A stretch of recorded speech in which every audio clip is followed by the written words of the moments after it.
Hello, this is Toru.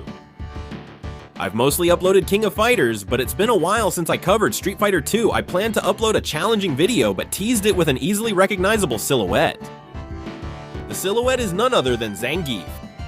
Overall, he's considered a weak character, but except for Honda, Sagat, Guile, and Talsim, he has some pretty doable matchups, so he's gotten a lot stronger compared to the original Street Fighter 2.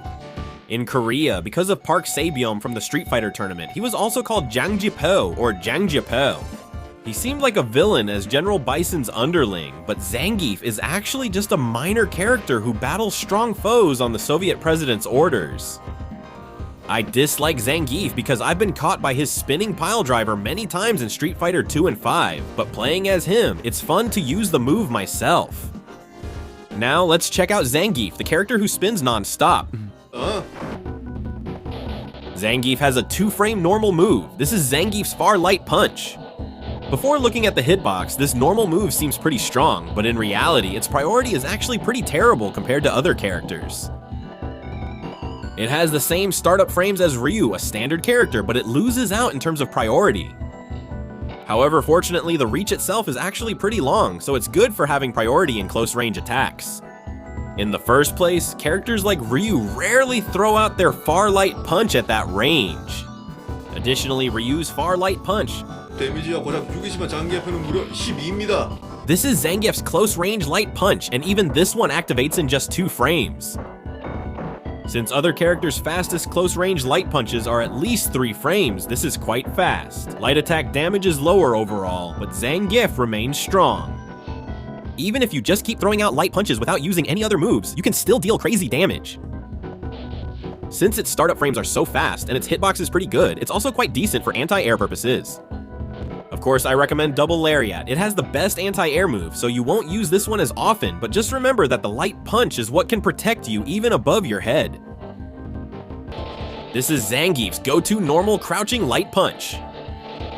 Compared to the original World Warrior version, the damage has gotten much weaker, but even so, it's still an extremely strong normal. Using just the light punch doesn't do much damage. Other characters can sometimes stun with just 1 combo if they're lucky, but with this, you have to do it twice. You can also link Crouching Heavy Kick off Crouching Light Punch. It might not seem like much, but this actually deals a decent amount of damage. Crouching Light Punch can also be cancelled into Double Lariat. If it doesn't hit up close, it can miss, making it risky as a main move. Crouching Light Punch doesn't do much damage on its own, but it sets up what comes next. Even if the opponent blocks, Zangief recovers first. This becomes a huge advantage for Zangief. That's because in Street Fighter 2, you can grab the opponent even when they're in a blocking animation. If the opponent guards, it's a chance to immediately hit them with the Screw Piledriver. Since the stun doesn't wear off, the opponent can't even jump. Zangief is also in a guard motion when attempting a grab. Because it was so busted, everyone probably spammed Crouching Light Punch. This is Zangief's Far Light Kick, which is even scarier than KOF 98's Goro. The hitbox isn't great, but it has fast startup and long reach. And it does 10 damage, which is twice what other characters do. Also, even though it's a standing move, it hits low. It has long reach and it hits low, and even you can even link into Crouching Heavy Kick. You can also use it to adjust your distance before going for the Screw Piledriver. Even if it doesn't hit the opponent's character, if you're at a distance where it looks like it might barely touch, that's within Screw Piledriver range. Even crazier, if your long-range light kick is blocked, you still have frame advantage. This is something Zangief can capitalize on. So it means you have the priority in offense, and Crouching Light Punch is usually used after a jump attack, but the long-range weak kick is used when you're walking in and applying pressure. If the opponent blocks like this, they can't recover from the guard stun, so you can land the Screw Piledriver. Even though its hitbox isn't great, the combination of fast startup, low attack property, and long reach creates a really tough situation for your opponent. This is just a basic weak close-range kick with limited use. Though it's a short-range weak move, its startup is very slow. Although the striking posture looks like he's floating during the kick, the weak kick, which lasts 21 frames from startup to recovery, is actually grounded throughout. As you can see, recovery from hit stun is about the same, so there are essentially no frame advantage. You can use it as a meaty, but it's high risk, high reward. If your opponent predicts correctly, you can land an SPD. However, if they use a reversal, you risk getting punished. This is a jumping light kick with a 3-frame startup. As you can see, if you input the light kick while jumping, the attack stays active until you land. However, the hitbox is too weak to get past most basic anti-air moves. The jumping light kick isn't a basic move meant to deal damage to the opponent. Instead of using the ineffective close light kick as a meaty, this is the move you should use as the meaty. It leaves them in much longer stun than the close light kick, and the attack stays active until the end, making it even safer. Previously, the close light kick's recovery almost always got punished. Even with the same timing, this one clearly leaves them stuck much longer, especially for a light kick. When you corner your opponent, use this sneaky move. Even Hyungi gets caught off guard. In Street Fighter 2, if something is set up right, when you get up, you just need to block. I got hit by the Shoryuken, so it wasn't set up properly. In Street Fighter 5, this medium punch is nicknamed Jangrik Bung. Medium punch is the same at close and far range. It starts quickly, has good reach, and a decent hitbox. Against projectile characters, you can interrupt them before their attack fires. But that's not all there is to it. If you find it hard to use SPD, you can still deal sweet damage just by using the medium punch. You can really link all sorts of basic moves together. The best option is to knock them down, set up a meaty jumping light kick, and then land an SPD. As long as you can knock them down, Zangief almost always gets the offensive advantage. This is the longest zoom kick among Zangief's basic moves. It's not slow to start up and has good reach, but compared to other characters, its hitbox is still lacking. Maybe the developers fell asleep setting the hitbox since the attack area is above the leg. As you can see, the reach is quite good, but to be honest, the reach is exactly the same as Ryu or Ken's heavy punch. If you face those guys with huge hitboxes, you can't win a hitbox battle. The only upside is you can use Zangief's medium kick to gauge SPD range. If the medium kick misses, but the graphics overlap, you're in range to land an SPD. Zangief's crouching medium kick is one of his main moves.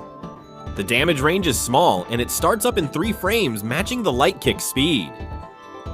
It has a standard hitbox and can be cancelled into double lariat. 안자 킥 중에서 중킥이 이득 프레임이 가장 좋습니다. The light version is +3, the medium is +5, and the heavy is +1, so the crouching medium kick is the best for creating frame advantage. 캔으로 가도 점프를 입력하고 있지만 바로 잡혀버립니다.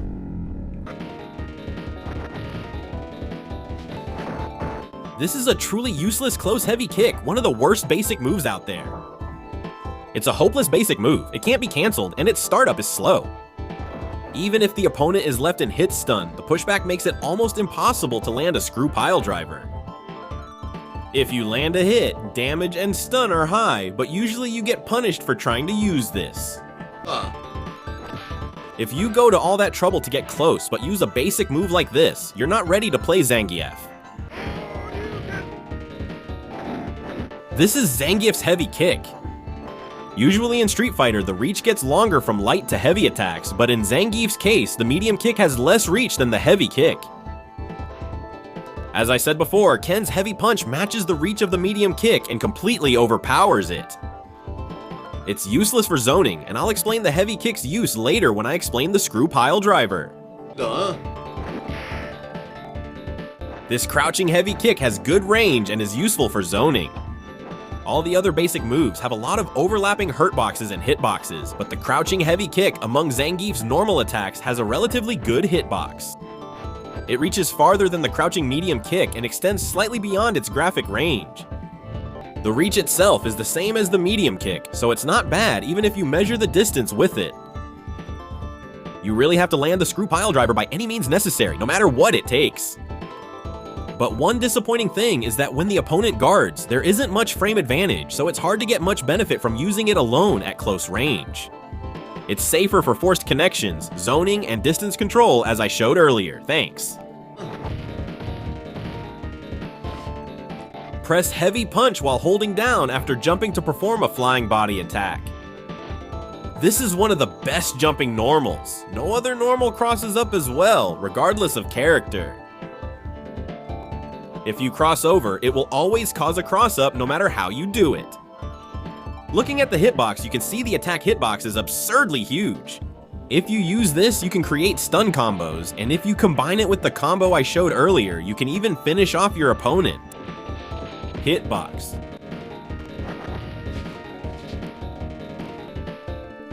What I'm using right now is a technique called headbutt, which is an upward punch performed after jumping while holding the up direction key. You can use it with both medium and heavy attacks, but since both have the same startup frames, it's better to just use the heavy version. That's because the heavy version has a much larger hitbox. Interestingly, this move has a high stun value, so one medium punch after it lands nearly stuns.